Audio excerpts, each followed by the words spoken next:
بسم اللہ الرحمن الرحیم، السلام علیکم ناظرین، پروگرام کھیت کھلیان میں خوش آمدید۔ میں ہوں آپ کا ہوسٹ محسن قمر۔ ناظرین، پروگرام کھیت کھلیان سچ ٹی وی اور PRC کی مشترکہ پیشکش ہے۔ اب جانتے ہیں کہ اس پروگرام میں ہم زراعت کے مختلف موضوعات پہ بات کرتے ہیں۔ آج کے پروگرام میں بھی ہم بات کریں گے کہ پانی کی زراعت میں کیا اہمیت ہے، اور بالخصوص بات کی جائے گی کہ آلودہ پانی کی کس طرح سے اصلاح کی جا سکتی ہے۔ پروگرام میں آج جو مہمان ہمارے ساتھ شریک ہیں، آپ ڈائریکٹر ہیں national institute of bioremediation NARC کے، اور آلودہ پانی کی اصلاح کے حوالے سے آپ کا وسیع تجربہ ہے۔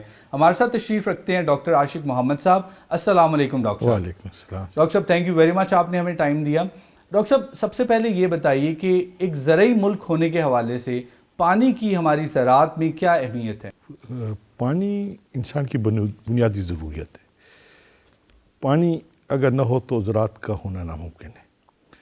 دن بدن ہم دیکھ رہے ہیں کہ فوڈ سیکورٹی کی بہت موضوعات پہ گفتگو ہوتی ہے، اور اس موضوع کو اگر آگے لیا جائے تو ساتھ ساتھ پانی کو دیکھا جائے تو پانی دن بدن ہمارے ہاں کم ہوتا جا رہا ہے۔ صحیح۔ اگر اس چیز کو دیکھیں، جب سے پاکستان بنا اس وقت پاکستان میں per capita water availability 5000 cubic metre تھی۔ ٹھیک۔ اب وہ کم ہو کے تقریباً اس وقت 850 کیوبک میٹر رہ گئی ہے۔ ٹھیک۔ اب اگر دیکھا جائے کہ اس کی لائن کون سی ہوتی ہے، اسٹینڈرڈ لائن، وہ ہمارے پاس 1000 ہے، تو اس میں ہم شارٹ فال میں آ گئے پانی کی اویلیبلٹی کے حوالے سے۔ ایگریکلچر میں دیکھا جائے یعنی اگر یہ کہا جائے کہ جو پر کیپیٹا یعنی ایک شخص کو جتنا پانی چاہیے سالانہ، ہماری اس وقت پانی کی ضرورت پوری نہیں ہو رہی ہے، ہمارے پاس پانی کی کمی ہوتی جا رہی ہے۔ اور زراعت میں تو دیکھا جائے 26% پانی کی ویسے کمی ہمارے پاس محسوس ہوگی۔ اب نزدیکی یہ دیکھیے کہ پڑوس کے ممالک میں پانی کے اوپر، دریاؤں کے اوپر بند باندھے جا رہے ہیں، جو پانی ہمارے پاس آ رہے ہیں اس میں اور مزید کمی ہو رہی ہے۔ تو ان چیزوں کو اگر دیکھا جائے تو 2015 میں یہ تقریباً کم ہو کے 650 کیوبک میٹر رہ جائے گا، یعنی کہیں بہت ہی کم سے کم۔ واٹر ٹیبل ہمارا کسی اس میں کم ہو کے تقریباً 50-60 فٹ ابھی سے نیچے چلا گیا ہے۔ تو اس چیز کو اگر یہ چیزیں کنٹینیو ہوئیں تو ایک سٹیج ایسی آئے گی کہ ہمارے لیے وہ ایگریکلچر کا تو اپنی جگہ پہ پانی پینے کا بھی نہیں ہوگا۔ صحیح۔ تو ضرورت اس چیز کی ہے۔ اگر یہ کہا جائے کہ جو آنے والی صورتحال ہے اس میں پانی کی جو کمی ہے وہ ایک الارمنگ صورتحال، یعنی بہت خطرناک صورتحال بنتی جا رہی ہے، تو یہ غلط نہیں ہوگا؟ یہ سمجھ لیجیے کہ آئندہ والی وہ کہتی ہے نا، جنگ جو ہوگی وہ پانی پہ ہوگی۔ صحیح۔ یعنی پانی اتنا بیسک نیڈ ہے، اگر وہ ڈیفیشنٹ ہوگی تو آپ کی فوڈ سیکورٹی میسر نہیں رہتے، فوڈ آپ کی شارٹیج ہوگی، ظاہر ہے ان کو پانی دینا ہے، تو that's why you will have to be very strict.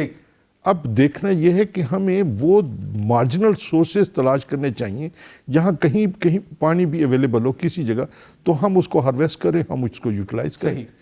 اب اس حوالے سے اگر دیکھا جائے تو یوزڈ واٹر، جسے ہم ویسٹ واٹر کہتے ہیں، ویسٹ واٹر اس وقت تقریباً 32 ملین ایکڑ فیٹ کے لگ بھگ پایا جاتا ہے، اور یہ پانی کی مقدار اتنی ہے کہ اگر اسے ہارویسٹ کر لیں اور ٹریٹ کر کے فصلوں کو دیں تو پوری گندم جتنی پاکستان کی ہے اس کے سیرابی کے لیے that's more than sufficient. Doctor صاحب آپ جو یہ پوائنٹ یہاں پہ ریز کر رہے ہیں، آپ یہ کہہ رہے ہیں کہ جو ہمارا صنعتی پانی ہے، جو ہمارا گھریلو پانی ہے، جو ضائع ہو جاتا ہے، جو آلودہ پانی جسے ہم کہتے ہیں، اگر ہم اس کو صحیح کر لیں، اس کو ہم لوگ بہتر بنا لیں، اس کی صفائی کر لیں اور اس کو استعمال کریں، تو پورے ملک میں گندم کو جتنا پانی چاہیے وہ سارے کا سارا یہ پانی اس کی ضرورت پوری کر سکتا ہے۔ بالکل اس کی ضرورت پوری کرتا ہے۔ یعنی آپ یہ سمجھ لیجئے کہ یہ تقریباً 7,500 ملین کیوبک میٹر پانی جو آپ کے پاس ہے وہ آپ کو سیویج واٹر سے مل رہا ہے، اور 5,500 آپ کو کارخانوں سے مل رہا ہے۔ 7,500 ملین کیوبک واٹر جو ہے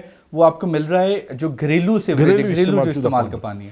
اور اس کو اگر دوسری سائڈ پہ لے جائیں کہ عام فہم آدمی کے لیے، راول ڈیم آپ نے دیکھا، اس کا آپ کو ایک اندازہ ہے، اگر اس پانی کو ہم ہارویسٹ کریں تو 40 راول ڈیم جتنا پانی پاکستان میں بن سکتا ہے۔ اگر سمپلی اس کو دیکھ لیں، آپ راول پنڈی میں تو آپ ایک راول ڈیم پانی بنا سکتے ہیں، اور وہ سسٹینیبل ہے، اس کی متواتر پانی۔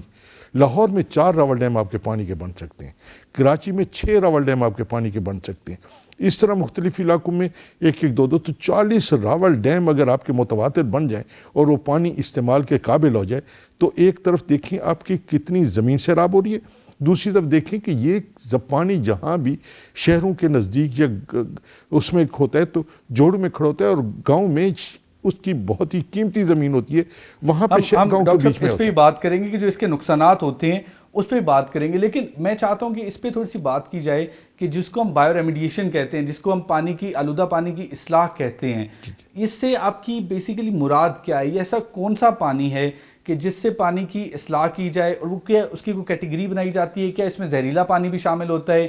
جو مضر ایسی صنعتیں ہوتی ہیں جن سے بہت زہریلا پانی آتا ہے، جس میں تیزاب ہوتے ہیں، ایسے ٹاکسک مادے پائے جاتے ہیں، کیا ان کو بھی صاف کیا جا سکتا ہے؟ ایگزیکٹلی، بالکل. سب سے بڑی چیز ہے کہ پانی تو دنیا میں مختلف ترقی یافتہ ممالک پانی کو صاف کر رہے ہیں، ان کے پاس بہت بھی ویل اسٹیبلش ٹیکنالوجی ہے، ایڈوانس ٹیکنالوجی ہے، وہ اس میں کیمیائی مادے بھی استعمال کرتے ہیں، وہ اس میں ہائی فائی ٹیکنالوجی استعمال کرتے ہیں، ان کے پاس اسکلڈ مین پاور ہے، وہ ساری چیزیں ہیں، دے کین افورڈ، ان کے پاس پیسہ ہے، وہ سب چیزیں کر سکتے ہیں، ان کے پاس انرجی ریسورسز ہے. ہمارا جیسا ملک پاکستان جس میں آلریڈی ہم شارٹ فال ہیں انرجی میں، کرائسس میں سے گزر رہے ہیں، ہمارے پاس اس کے علاوہ اگر دیکھا جائے کیمیائی اجزاء خریدنے کے لیے متواتر اتنے پیسے نہیں ہیں کہ ہمارا کسان اس کو روز اتنی قیمتی وہ چیزیں خرید کے لائے اور وہ پانی میں ڈالے. آپ کی مراد کھاد سے ہے؟ نہیں، اس کے اندر اور کیمیائی اجزاء جو کہ ان کے زہریلے مادوں کو ختم کرنے والے ہیں. ٹھیک ہے، ان ساری چیزوں کو اگر وہ نہیں کر سکتے، افورڈ نہیں کر سکتے، تو ہمیں کوئی ایسے ماحول دوست طریقے اختیار کرنے پڑیں گے جس طریقے سے یہ ہمارا پانی صاف بھی ہو جائے اور ہمارے ماحول کو بھی گندا نہ کرے. تو یہ طریقہ جو کہ کسان دوست آپ کہہ لیں یا لیونگ سبسٹینسز کے اوپر مشتمل ہے، جس میں مفید جرثومے استعمال کیے جاتے ہیں اور چند پودے استعمال کیے جاتے ہیں، اور ان کے دونوں چیزوں کے ملاپ سے جو پانی کو صاف کیا جاتا ہے، تو اس کو بایو ریمیڈیشن کا طریقہ کہتے ہیں پانی صاف کرنے کا. یعنی یہ قدرتی طریقے سے ہوگا، پودوں کی مدد سے اور کچھ ایسے اجزاء مفید جراثیم، بالکل اس کی مدد سے آپ پانی کو بالکل صاف کر سکتے ہیں. بالکل. تو کیا گھریلو پانی تو قدرے کم گندا ہوتا ہے، تو کیا اس کو بھی اسی طریقے سے صاف کیا جائے گا؟ اور جو انتہائی زہریلا پانی ہوتا ہے، جس کو صنعتی جو ایسا پانی ہوتا ہے جو صنعتی ویسٹ ہوتی ہے، کیا وہ بھی اسی طرح سے صاف ہوگا؟ بالکل. اس کے لیے تھوڑا سا فرق یہ کرنا پڑتا ہے کہ آپ اس کے اندر جب آپ پانی لے رہے ہیں، یعنی گھریلو پانی میں آپ کے پاس ہیوی میٹلز وغیرہ نہیں پائی جاتی، تقریباً عام طور پر یہ ہسٹری ملی ہے، اور اس کو صاف کرنے کے لیے ان میں پودوں کا انتخاب بہت اہم ہے، اور اس کے عمل دخل سے ہم مختلف قسم کے پانی کو ٹریٹ کر سکتے ہیں. یعنی ہمارے پاس اس وقت تقریباً 25 قسم کے پودے موجود ہیں، وہ 25 قسم کے پودے مختلف قسم کے پانی کو صاف کرنے کے لیے استعمال ہوتے ہیں. کچھ ایسے پودے ہیں جو کہ نامیاتی اور غیر نامیاتی اجزاء کو صاف کرنے کے لیے استعمال ہوتے ہیں. کچھ ایسے پودے ہیں جو کہ اس میں ہیوی میٹل یعنی دھاتیں ہیں مختلف قسم کی جو کہ نہایت نقصان دہ ہیں، اس کے لیے استعمال کیے جاتے ہیں. اور قدرت نے ہر پودے میں ایک اپنی صلاحیت رکھی ہے. وہ پودے جو اس کے صاف کرنے کے لیے استعمال ہوتے ہیں، اگر صاف پانی میں رکھا جائے تو ان کی افزائش اتنی نہیں ہوتی. اگر گندے پانی میں رکھا جائے، پودے ہیں ہی ایسے جو گندے پانی میں افزائش پائیں گے. قدرت نے ہر ایک چیز میں کچھ نہ کچھ مصلحت رکھی ہے، اور اگر اس میں رکھے جائیں تو ان کی 40% بڑھوتری اور بڑھ جاتی ہے گندے پانی میں. اور بڑی بات یہ ہے کہ وہ پانی میں جو پودے ڈالے جاتے ہیں صفائی کے لیے، وہ صرف اور صرف ایک تو پانی کو صاف نہیں کرتے بلکہ ہمارے دیگر چیزوں میں استعمال آ سکتے ہیں. اس کے استعمال بھی بات کریں گے. ڈاکٹر صاحب، جس طرح پہلے آپ بات کر رہے تھے کہ اگر اس گندے پانی کو صاف نہ کیا جائے تو اس سے مختلف بیماریاں بھی پھیلتی ہیں، قیمتی زمین بھی خراب ہوتی ہے. اس بارے میں بتائیے کہ جہاں پہ پانی کی کمی کو دور کرنے کے لیے پانی کی اصلاح ضروری ہے، یہ بیماریوں کا بھی تو سبب بنتا ہے. اس بارے میں بھی کوئی تحقیق کی گئی ہے؟ جی، اس کے حوالے سے اگر دیکھا جائے تو اس گندے پانی کو ہم انڈر ایسٹیمیٹ نہ کریں. اس کی وجہ سے ہم بہت نقصان اٹھا رہے ہیں. اس کی میں سمپلی آپ کو یہ مثال دوں گا کہ گندا پانی ہم ندی نالوں میں یا اس میں کیا نام ہے دریاؤں میں ڈالتے ہیں، سمندر میں ڈالتے ہیں. صرف اس مچھلی کا جو نقصان اس وقت ہم اٹھا رہے ہیں اس کی وجہ سے، جو کارخانوں کا پانی ڈال رہے ہیں، جو گھروں کا پانی ڈال رہے ہیں، یہ تقریباً $1 بلین کی مچھلی ہم تباہ ہو رہی ہے ہماری.